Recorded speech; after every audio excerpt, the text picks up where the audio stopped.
Hey there, everybody. Happy holidays and welcome to a special holiday episode of the show. I have a special treat for you today as we wrap up the year and settle into the rhythm of the season. I wanted to give you something a little bit different. So today's episode is a best of collection featuring some of the most powerful moments, insights, and conversations from past episodes. Think of it as my gift to you to help you as we dive into the new year. Enjoy. Welcome to Better Than Happy, the podcast where we transform our lives by transforming ourselves. My name is Jody Moore.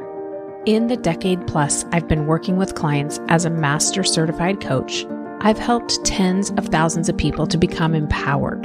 And from empowered, the things that seemed hard become trivial. And the things that seemed impossible become available.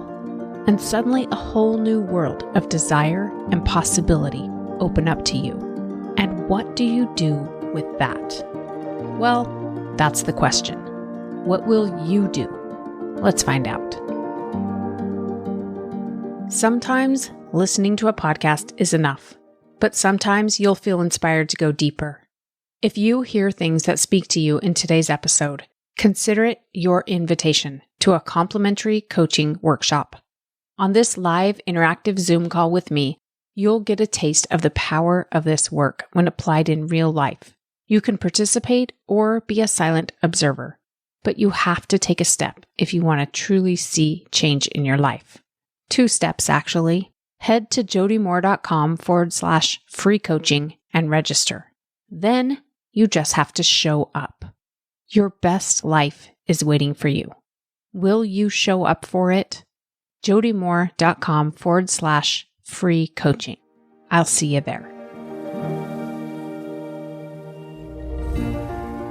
When you make a mistake, you have an opportunity now to show yourself what kind of person you really are. When you do it perfectly, you don't get that opportunity. You miss that opportunity to show yourself who you really are. You're not ever going to be a person who doesn't make mistakes. But what do you do after you make a mistake? How do you treat yourself and talk to yourself and think about yourself after a mistake?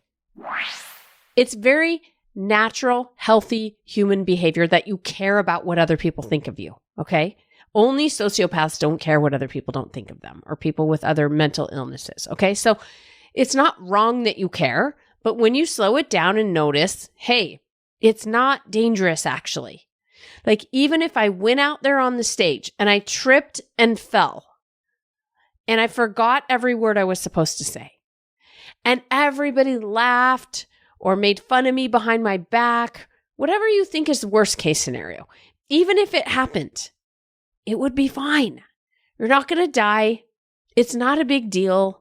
Most people actually would probably come to your aid and comfort and love you even more because they saw you in a vulnerable state, which is what connects us as individuals, not seeing each other all perfectly put together. But at any rate, part of your brain doesn't believe that. It thinks it's dangerous for people to see your weaknesses or your vulnerabilities, or for you to be on stage as a supposed expert or somebody who has something worthwhile to say, or somebody who's gifted enough at music to be up there playing a song or singing a song or whatever. And then for you to be terrible at it. Your brain thinks that is very dangerous. What are you currently thinking and feeling? This is so important, you guys. I can't emphasize this enough. You have to become aware of what you're currently thinking and feeling in order to really, truly make a long-term change. Okay, a really deep, sustainable change that will not only impact you today as you make this decision, but will impact your future decisions, will be the kind of change that serves you, that you can bring with you in all different areas of your life.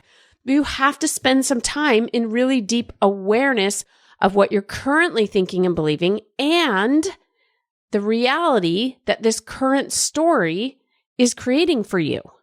The reality that it's nothing really in the outside world creating your fear or uncertainty. It's the stories, the scenes that you're watching, the thoughts that you're having in your mind that are creating that reality. Should takes what are subjective ideas, sometimes even useful ideas and concepts, but still just ideas, still just stories, and turns them into universal truths. that obviously everyone agrees upon, according to the word should, right? But the truth is, these concepts and ideas are not universal truths.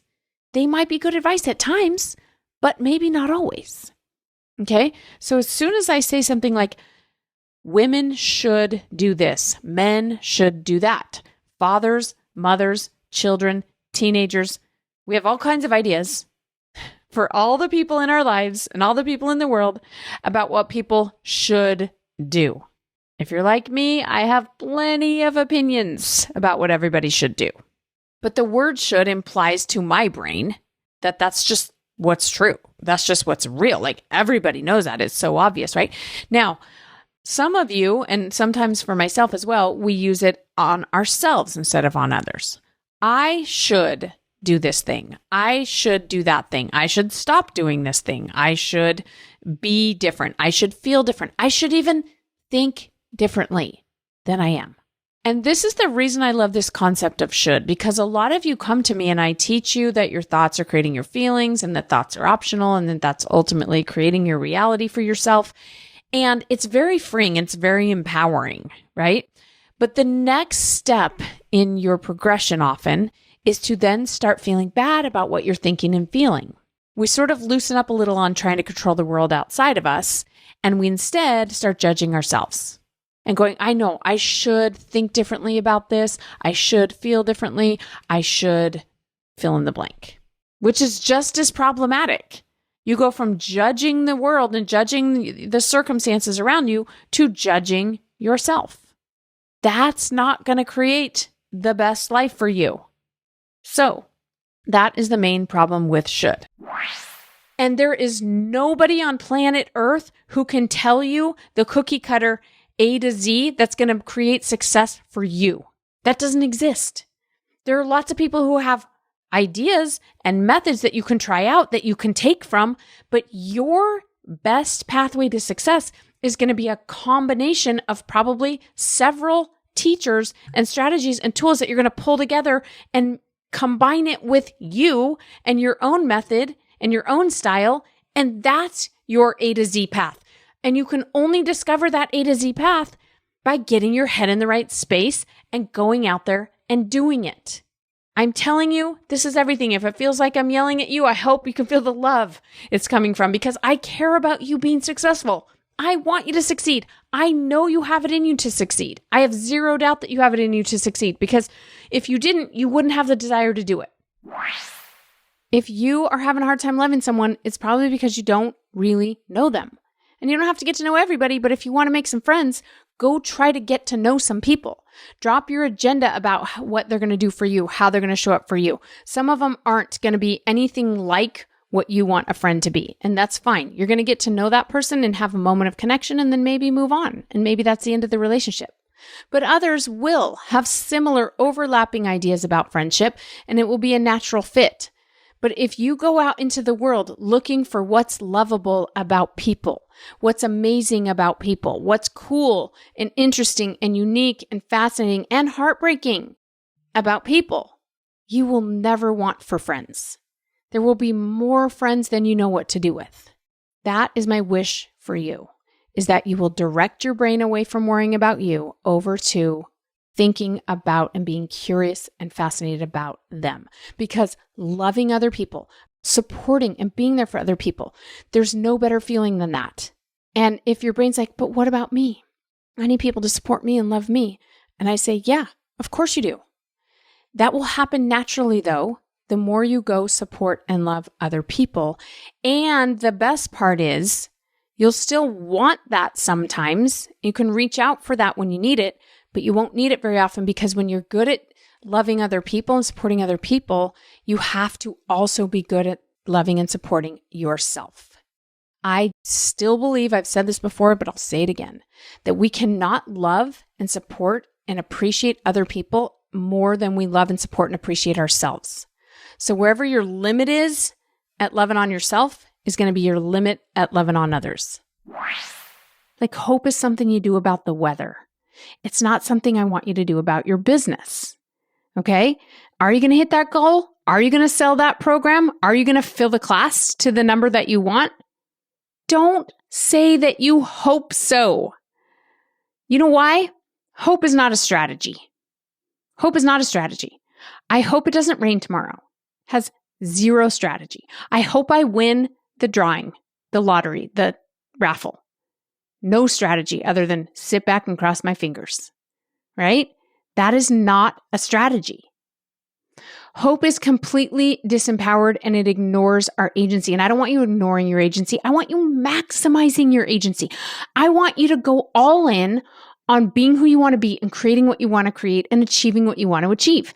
And that's not going to happen if you're operating from hope. Yet is such a powerful word. It's only 3 letters. And I dare say if you add it to the end of almost any problem sentence that you have, you're going to not only stay engaged and keep trying, but you're going to open yourself up to receiving more ideas. I've been talking about this a lot with my clients. You guys know this, that ideas I think are interesting and somewhat, we might say, spiritual or mystical. Like a lot of people who are really good in whatever field they work in talk about ideas in this way. Michael Jackson talked about songs coming to him. I've heard Taylor Swift say the same thing about songs coming to her, and many other musicians, right? Talk about that these songs come to them in the form of ideas. And then they need to do something with those ideas. Elizabeth Gilbert talks about this in her book, Big Magic. She's an author, right? So she talks about ideas for stories and for books that come to her. And that if she doesn't make it, if she doesn't write that book or do something with it, that idea leaves her and goes to someone else. And I have found ideas to be very mysterious in this way as well. That when I am in a receiving mode, ideas come to me. And when I'm not, they don't. And as soon as I say to myself, I don't know what to do about this problem, I'm shutting the door on ideas. But if I say, I don't know what to do about this problem yet, I haven't figured this out yet, then I've opened the door and ideas are now invited to keep coming in. And you can think of it as sort of magical and spiritual, or you can think of it as scientific because of the reticular activating system and the way the brain works. Whatever works for you, I don't care. Yet is a super powerful word. I would invite you to add it to your regular thought patterns and see what happens. It just might change your life. When you accept where you are, the reason why this is so much more useful than resisting where you are is because from acceptance, you have access to curiosity. Okay, I often use the analogy of this as like a pot with a lid on it. When we're resisting who we are, we're ashamed or feeling guilty or bad about who we are, we put the lid on that pot because our brains do not want our weaknesses to be exposed to anyone, including ourselves. So if I have lots of judgment of who I am, I'm going to put a lid on that pot all day long. In other words, don't look in here. It's not pretty. You don't want to see this. You're going to feel bad when you see this, so we're not going to look in there. If I take the lid off of the pot, which is the equivalent of going, it's fine. I'm fine with whatever's in that pot. I'm not going to feel bad about it. I'm not going to judge myself. I'm not going to beat myself up. I'm not a terrible person. Let's look in the pot. Let's see what's in there. Let's dig around in that stew. What's hiding out in the bottom that I didn't even know was down there? What's getting stuck up on the edges? Let's scrape the edge of that pot and let's really see what's in this stew. You will have way more insight and understanding into yourself if you take the lid off the pot, which is the equivalent of stopping judging yourself. Just get curious. Interesting. I wonder why I'm doing this thing or why I'm not doing that thing. I bet I have a good reason. I know I have a good reason. I mean, even if the reason is just how very human of me. I'm a human being. That's reason enough, right? You've got to be curious. And when you accept where you are, you can be curious. The scriptures say that it is only through grace that we are saved, right? And we, in the Christian faith tradition, use that scripture to connect back to Christ and the sacrifice that he made for us and his atonement for us, which I'm still saying is valid and true. But if grace is how we're saved, right, through the grace of Christ, then why do we think that beating ourselves up, judging ourselves, rejecting ourselves is going to in some way help us improve ourselves in whatever capacity we have to improve ourselves. That makes no sense to me. It is through grace that we are saved, meaning Christ closes the gap for us, but also meaning give yourself some grace. That is how you are going to evolve and progress and grow in the way that you want to, is through grace. Again, like I said at the beginning, a lot of people think that grace equals stagnation. If I give myself grace, I'm going to stagnate. That is not the way human beings operate. Sometimes we should have problem thoughts. Sometimes we should create problems for ourselves. You know why? Our brains are really good at problem solving. You just want to be selective about the problems that you're creating. Okay? Your brain wants and needs a problem to solve, and I want you to give it one. I want you to give it a fun one, though, whenever you can.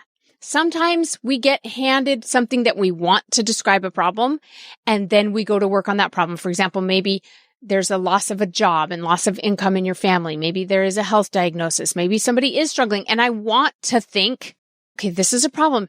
How can I help contribute positively to what's going on here? How can I be a positive influence? Or if it is completely my problem to own, what am I going to do to solve for this? What do I want to do? What do I want to think? How do I want to get help? How do I want to get support? Those are sometimes the kinds of problems we have. But many, many, many other times, you, my friend, yeah, I'm talking to you, are making up problems because your brain needs a problem to solve and you haven't given it a good one. Okay? And the more you choose to get out of the cycle of negativity, the better your life gets. I'm telling you, this is true. It gets better immediately because you feel immediately better, but also we tend to create what we're focused on and what we're believing. That is your brain's job. I say this all the time, but it's because it's so powerful for me to remember. Your brain wants to be right more than it wants you to achieve your goals. Your brain wants to be right more than it wants you to feel better. Your brain wants to be right more than it wants you to change your habits or show up better. Your brain's job is to be right about what you're believing. And you will contribute to being right about what you're believing without you even realizing it. Therefore, choose carefully what you're going to believe. Telling the truth is the best way to connect. And telling the truth is really easy with somebody that you think behaves lovely, that happens to have a really similar worldview to your own. It's easy to do. It's the people that view the world so much more different than we do, or who behave differently than we do, or who just we don't even understand. Can you tell the truth with kindness and compassion? So the truth might be, I'm feeling really upset right now, and so I don't think I want to keep talking about this topic because I might say something I regret. Or the truth might be, I don't even know what I'm thinking right now. I'm just feeling so triggered, and that's not your fault, but I need some time to process it before I can have this conversation. Sometimes that's the truth. Other times the truth is something a little bit simpler and more specific around, hey, I have a hard time not taking it personally when this topic comes up or when you make these comments to me. And you're still allowed to. I'm just telling you this is my experience of it. Or maybe you're making a request of someone, right? But when you own your emotions and you talk to people honestly about your experience, it's very connecting and it provides an opportunity anyway for more connection. Whether or not that other person meets you in that opportunity is to be determined, right? We don't get to control them. But I have found in my relationships in life that if I do my part to try to show up as best I can, and when I don't, to keep the ownership of it and be compassionate with myself and not judge myself, but to simply become more aware, use it to become more aware of myself, then relationships become a lot easier to navigate because I get to feel good about the way I'm handling things.